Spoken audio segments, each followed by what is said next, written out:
The rope burns were still fresh around Sarah Mackenzie's wrists when she stumbled into the Last Dollar saloon, her dress torn at the shoulder, mud caked in her auburn hair.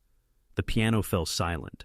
Every eye in the room turned toward the woman who had been missing for 3 days, the woman whose husband lay 6 feet under Boot Hill, courtesy of Silas Kane and his men. She stood there, swaying slightly, her green eyes searching the smoky interior until they found him. Thomas Reed sat alone in the corner, nursing his 3rd whiskey of the morning, trying to forget the way her husband had screamed his name before Kane's bullet found its mark, trying to forget that he'd been hiding in the brush when it happened, close enough to help, too afraid to move. "Tom?" Her voice carried across the silence like a prayer. He didn't look up, couldn't. The amber liquid in his glass held more comfort than the weight of her gaze. Around him, chairs scraped against floorboards as men found sudden interest in their boots, their cards, anywhere but the broken woman in their midst. Sarah took a step forward, then another, her bare feet silent on the warped wood. When she reached his table, she placed both palms flat on its surface, leaning forward until he had no choice but to meet her eyes. "He's coming for the ranch tomorrow at sunset." The words fell between them like stones into still water. "Kane wants me to watch when he burns it down, wants me to see everything Samuel built turn to ash." Thomas's knuckles whitened around his glass. 3 months ago, he'd been the fastest draw in 3 counties. Before Kane's men had cornered him behind the general store, before they'd shown him what happened to heroes, before fear had carved itself so deep into his bones that his gun hand shook when he reached for his Colt. "He said you'd come," Sarah's voice cracked. "Said you were yellow clear through, but that you'd come anyway, for me." The glass shattered in his grip. Blood welled between his fingers, but he didn't flinch. Around them, the saloon had emptied without a sound, men slipping away like smoke rather than witness what came next. "I can't fight him alone," she whispered. Thomas Reed stood slowly, the legs of his chair scraping against the floor like a death rattle. For the first time in 3 months, his hand moved toward his gun. The afternoon sun cast long shadows across the abandoned mill where they met. Sarah had changed into her husband's clothes. Sam's shirt hanging loose on her frame, his gun belt cinched tight around her narrow waist. She had braided her hair back severe, but nothing could hide the purple bruises Kane's men had left around her throat. Thomas arrived on foot, his horse too nervous to ride. His Colt sat heavy in its holster, but his hand kept drifting away from it, finding excuses, adjusting his hat, wiping sweat from his palms, anything but touching that familiar weight. "You used to be faster than him." Sarah's statement hung in the dusty air between them. "Used to be a lot of things." Thomas picked up a handful of pebbles, sent them skittering across the mill pond's surface. Each stone sank without a trace. "Fast don't mean much when your nerve's gone." She studied his profile, the strong jaw now covered in 3 days' stubble, the blue eyes that once held such certainty, now clouded with something that looked like shame. "Sam always said you were the best he'd ever seen." "Sam's dead." The words cut through the afternoon like a blade. Sarah flinched but didn't look away. "He died believing you'd come, even when Kane was standing over him, even when—" Her voice broke. His last words were your name. Thomas closed his eyes. In the darkness behind his lids, he could still see it. Sam Mackenzie on his knees in the dirt, blood streaming from his nose, looking toward the brush where Thomas crouched like a coward, looking for the man who had sworn to stand with him against Kane's tyranny. "I saw what Kane did to Rodriguez last month. The admission came out rough, torn from somewhere deep. Took him apart piece by piece, made his family watch. And you think that's what he'll do to me?" Thomas opened his eyes, met her gaze full on. The fear there wasn't for herself, it was for him, for what Kane would do to the last man brave enough to stand against him. "I think," he said slowly, "that I've been dead for 3 months, just too yellow to lie down." Sarah reached across the space between them, her fingers finding his. Her touch was warm, alive, everything he'd forgotten how to be.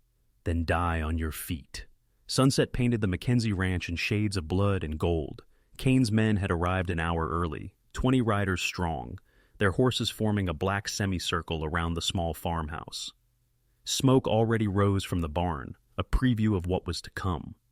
Silas Kane sat his stallion like a king surveying his domain. Tall and lean, with silver hair that caught the dying light, he wore his cruelty like a Sunday suit. His pale eyes found Sarah where she stood chained to the porch post, then swept the surrounding hills with predatory patience. I know you're out there, Reed. His voice carried across the valley like thunder. Hiding again, are we? Like the day your friend died. Thomas lay flat against the ridge, his rifle trained on Kane's chest. An easy shot. Too easy. Kane's men were positioned to cut down anyone who tried to run. They expected him to take the high ground, expected him to fight like the man he used to be. Below, Kane dismounted, drawing his Colt with Thea, Trickle's slowness. Maybe I should give you some incentive to show yourself. He pressed the barrel against Sarah's temple. Start with her pretty face, work my way down. Thomas felt his nerve breaking, the familiar ice flooding his veins. His hands began to shake. Through his rifle scope, he watched Sarah's lips move in silent prayer, or maybe she was calling his name. Either way, he couldn't hear her over the thunder of his own cowardice. No response. Kane cocked his pistol. Disappointing. Samuel had more spine than... The shot came from the wrong direction entirely. Kane spun, his hat flying, blood streaming from his ear. Thomas had come down from the ridge, had walked straight through the front gate like a man accepting his execution. His smoking Colt was already back in its holster. You wanted me, Kane. Here I am. The 20 riders shifted, hands moving to weapons. But Kane raised his left hand, his right clutching his wounded ear. Blood seeped between his fingers, but his smile was pure poison. Thomas Reed, finally you found your backbone? Found something? Thomas took another step forward, his boots crunching on the gravel. 20 yards separated them now. In the fading light, his shadow stretched toward the man who'd haunted his dreams. Question is, what have you found? Kane's smile faltered. For the first time in 3 months, Thomas Reed's hands weren't shaking. The standoff stretched like a held breath. 20 guns trained on one man, but Kane's eyes never left Thomas's face. He was looking for something, the fear that had defined their relationship, the crack in Thomas's armor that would let the old terror back in. He wasn't finding it. You killed a good man, Thomas said quietly. Killed him slow while his wife was tied up in your camp. Made sure she heard every scream. Killed him quick compared to what I'm going to do to you. Kane's voice had lost its theatrical boom. This was personal now, visceral. Gonna take you apart in front of her. Make it last till dawn. Sarah watched from the porch, her chains cutting into her wrists as she strained. Forward. The woman who'd been broken 3 days ago was gone. In her place stood someone harder, someone who had seen the worst and chosen to fight anyway. Tommy, her voice was barely a whisper, but it carried across the yard like a benediction. Whatever happens, thank you. For a moment, Thomas was 25 again, fast and fearless, with a woman who believed in him despite everything. For a moment, the weight of 3 months' shame lifted from his shoulders like morning mist. Kane saw it too, saw the change, the settling, the quiet acceptance of what came next. His hand tightened on his Colt. Hell with this. Kane's draw was smooth, professional, faster than most men could blink, but not faster than the man Thomas used to be. 2 shots echoed across the valley. Kane's bullet took bark from the fence post beside Thomas's head. Thomas's bullet found Kane's center mass, driving him backward into the dust. The 20 riders hesitated. Their leader writhed in the dirt, clutching his chest, blood frothing on his lips. Some moved for their guns. Others looked toward the hills, suddenly aware of how exposed they were.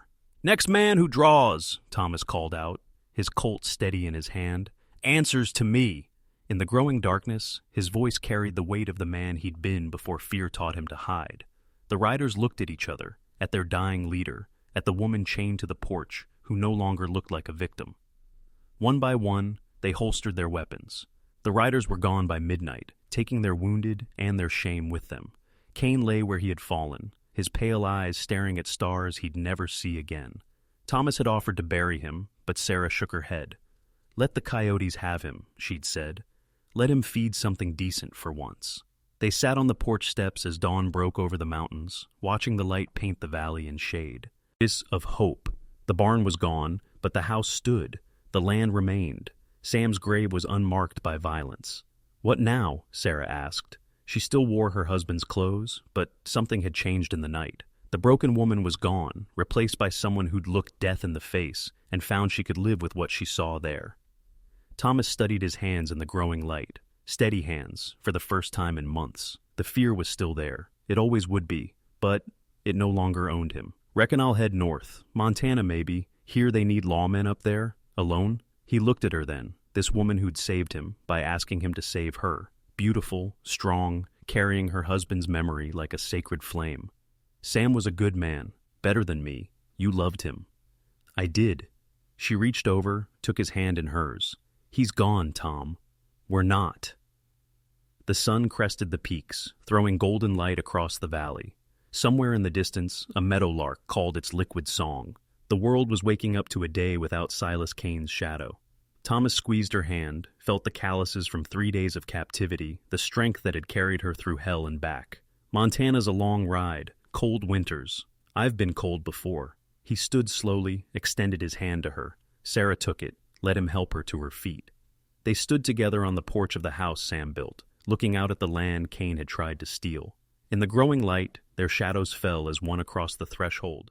The camera pulled back, rose above the valley, above the mountains, until they were just two figures against the vastness of the morning sky, no longer alone, no longer afraid, stepping forward into whatever came next.